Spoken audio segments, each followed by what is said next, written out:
అందరికీ నమస్కారం అమ్మ.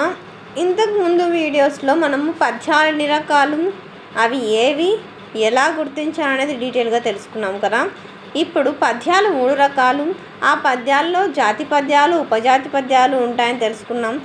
ఫస్ట్ వృత్త పద్యాల్లో వచ్చే వృత్త పద్యాలకు సంబంధించిన దానిలో చంపకమాల, ఉత్పలమాల, మర్తేవం సార్థులం అనుకున్నాం కదా. అట్లాంటి వృత్త పద్యాల్లో ఒకటైన చంపకమాలను గురించి తెలుసుకున్నాం. ఈ చంపకమాల పద్యంలో 4 పాదాలు ఉంటాయి. 4 పాదాల్లో ఏ పాదంలో ఘన విభజన చేసినా సేమ్ లక్షణాలు వస్తాయి. యమతారాజ బాణసలగం, యమతారాజ బాణసలగం అనే గణాలు ఉంటుంది, అది సూత్రము. ఈ చంపకమాల పద్యపాదంలో నజ భజ జజర, నజ భజ జజర అనే 7 గణాలు వస్తాయి. 1 1 2 3 4 5 6 7 గణాలు వస్తాయి.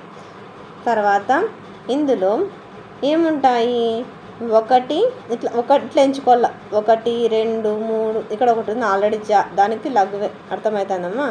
1 3 4 5 6 7 8 9 10 11. ఇక్కడ జ అనేది యతిస్థానం, జ. తర్వాత బసం బసం సం సం సం అంటే జకారం వినపడుతుంది, అర్థమవుతుంది. కాబట్టి 1 ఎన్ని అక్షరానికి, 11వ అక్షరానికి ఏం చెందుతుంది, యతి చెందుతుంది. ఏమిట్లో అంటే చంపకమాలలో 7 గణాలు ఉంటాయి. 1 11 యతి చెందుతుంది. తర్వాత దీంట్లో ఎన్ని ఉన్నాయి, ఇక్కడ 1 ఆల్రెడీ ఉంది, అర్థమవుతుంది. 3 4 5 6 7 8 9 10 ఇవి ఎంచుకోవాలి.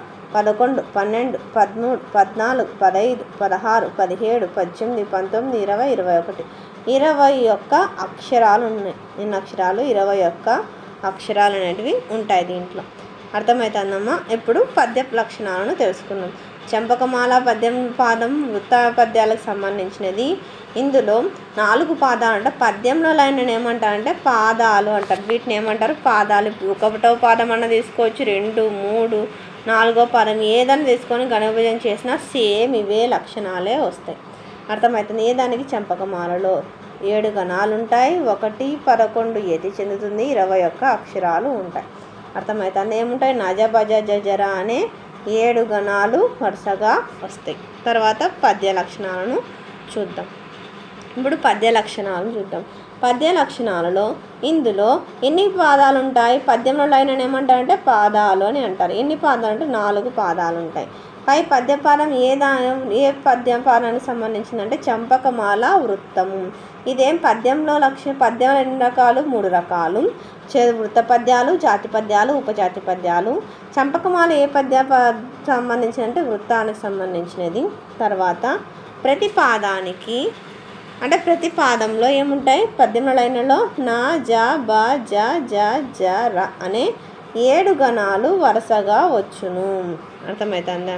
తర్వాత 3 ప్రతి పాదంలో అంటే ప్రతి పద్యంలో లైన్లో 1 అక్షరంకి 11 అక్షరం అంటే ఇప్పుడు చెప్పినాం కదా, సేమ్ ఈక్వల్గా వినపడుతుంది కదా. అయితే ఏమవుతుంది, యతి చెందుతుంది. తర్వాత ఏముంది, ప్రతి పాదానికి లేదా పాదంలో 21 అక్షరాలు ఉంటాయి, మనం ఇందాక ఎంచుకున్నాం, అర్థమవుతుందా. ప్రాస నియమము కలదు. ప్రాస అంటే పద్యంలో వచ్చే లైన్లను పాదాలు అంటారు. వచ్చే లైన్ ఫస్ట్ అక్షరం కాకుండా 2వ అక్షరాన్ని ప్రాస అంటారు. 2వ అక్షరాన్ని ఏమంటారు, ప్రాస అని అంటారు, అర్థమవుతుందా. అందరికీ ధన్యవాదాలమ్మా. మీరు ఈ పద్య లక్షణాలను స్క్రీన్ షాట్ చేసుకోండి. అందరికీ ధన్యవాదాలమ్మా. ఇంకా మన ఛానల్ సబ్స్క్రైబ్ చేసుకొని వాళ్ళు ఎవరైనా దయచేసి సబ్స్క్రైబ్ చేసుకొని లైక్ చేసి షేర్ చేసి మీ ఫ్రెండ్స్కు, రిలేటివ్స్ అందరికీ మన ఛానల్ సబ్స్క్రైబ్ చేసుకోమని చెప్పండి. మన ఛానల్ సబ్స్క్రైబ్ చేసుకొని ప్రత్యక్షంగా పరోక్షంగా సపోర్ట్ చేస్తున్న వాళ్ళందరికీ పేరు పేరున ప్రత్యేకమైన హృదయపూర్వక ధన్యవాదాలు. అందరికీ ధన్యవాదాలు. దయచేసి వీడియోని మాత్రం స్కిప్ చేయదు.